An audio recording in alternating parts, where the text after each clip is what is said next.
Letter 8. My dear Father, my last letter ended with an account of the Roman escort under the authority of the young Roman centurion who, as I have before written to you, with so much courtesy proffered its protection to our little party. The day was yet early, and the air was of that buoyant elasticity so agreeable to breathe, and which strikes me as one of the peculiar blessings of this holy land of our fathers. As I rode along, I felt as if I would gladly mount the Arabian of the desert and fly across the sandy seas of Edom with the fleetness which amazes me whenever I see the children of the desert ride.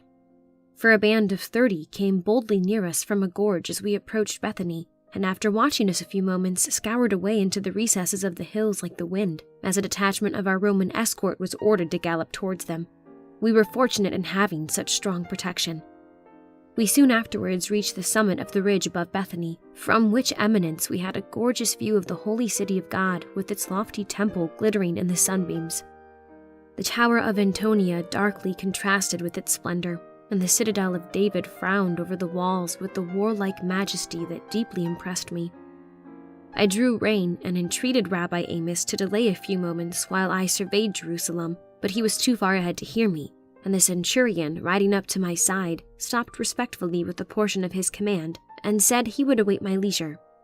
I could not but thank him for his civility, and then turning towards the city, I was soon lost to all else but the awful contemplation of it.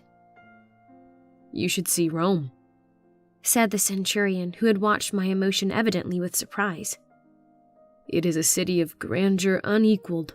It covers 6 times more space than this city, and it contains 365 temples, while Jerusalem contains but 1. There is no God but one, I answered impressively. We believe there is one God, who is the author of a great multitude of lesser gods, and to each we erect a temple. He said firmly, yet respectfully. Upon this, touched with pity that one so noble in mind and person should be so ignorant of the truth, I began to show him from the prophets that God was one, and that all things were made by him.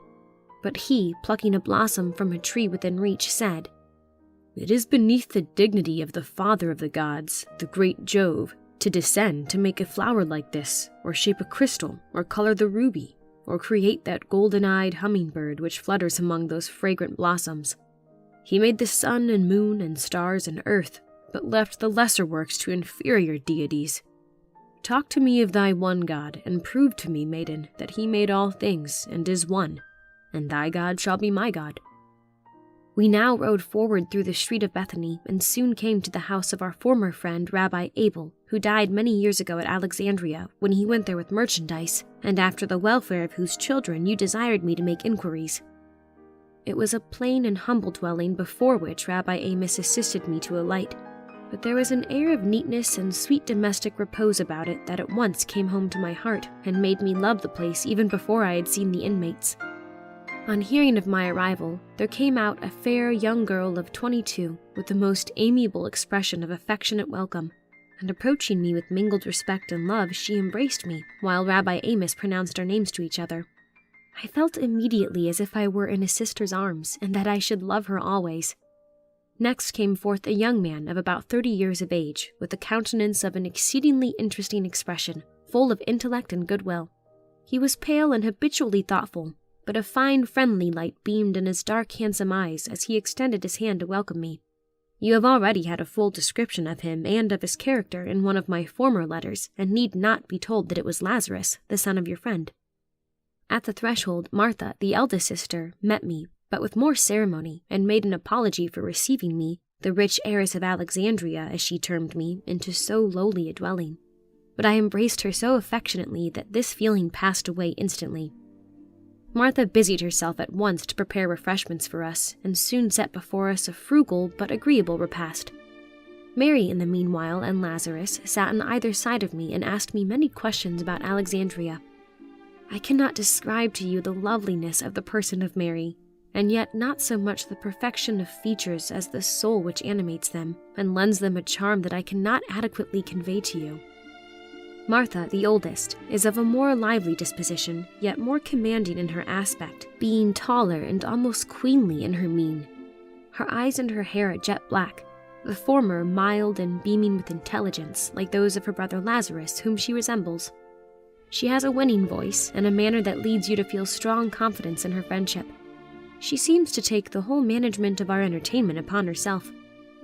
Lazarus conversed chiefly with Rabbi Amos, who questioned him with much interest about the prophet John of the wilderness. After our repast, Martha showed me 3 beautiful bands of embroidery, which she was working for the new veil of the temple to be put on next year. For the sisters live by working needlework for the temple, and Lazarus makes copies of the laws and psalms for the priests. He showed me his copying table and the rolls of parchment upon it, some partly inscribed in beautiful characters, some quite complete. He also showed me a copy of the book of Isaiah, which had occupied him 107 days. It was exquisitely executed. Seeing upon the table a richly worked book cover of silk and velvet with the letters J.N. embroidered in olive leaves upon it, I asked Mary if that, being so elegant, was not for the high priest. "No," answered Martha with brightening eyes, speaking before her sister could reply. "That is for our friend, and the friend and brother of Lazarus." "What is his name?" I asked. "Jesus of Nazareth." "I have heard John speak of this person," said my cousin Mary with animation. "I should feel happy to know him also." "If you had been here a few days ago," replied Martha, "you would have seen him. He left us after being with us 3 weeks to return to Nazareth. But he requested to meet Lazarus at Bethabara on the 3rd day from this for some important reason, and my brother will go, for he loves him so that he would cross the seas to meet him." "Then," said Rabbi Amos to Lazarus, "if you are to journey so soon towards Jordan to meet your friend, you had best join our company and share our escort." To this Lazarus consented. I left this blessed abode with regret and felt that I should be perfectly happy if I could be admitted as a 5th link in the wealth of their mutual love. About noon, we stopped at a caravanserai, half the way to Jericho from Bethany. Here we overtook a friend of Rabbi Amos, the venerable and learned scholar and lawyer, Gamaliel. Accompanying the lawyer Gamaliel was a young man who was his disciple and who went with him as a companion by the way. His name is Saul, and I noticed him particularly because I overheard the venerable lawyer say that he was the most remarkable young man who had ever sat at his feet to learn the mysteries of the law. This young law disciple and Lazarus rode together and talked long and earnestly by the way, the former thinking that nothing but mischief would come of the new prophet's preaching, while the latter warmly defended him and his mission as divine. To their conversation the Roman centurion listened with the closest attention, for Saul was learned in the prophets and drew richly from its stores to prove that the true Messiah can never be heralded by so mean a messenger as this preacher of repentance in the wilderness. I now write to thee beneath the roof of the country residence of Rabbi Amos.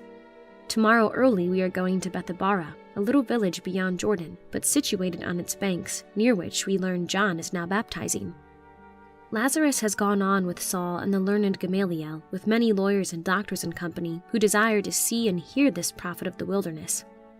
That the hope of Israel may not long be deferred, and that we may receive the Messiah when he cometh in humble faith, in honor and in love, is the prayer of your affectionate daughter, ADINA.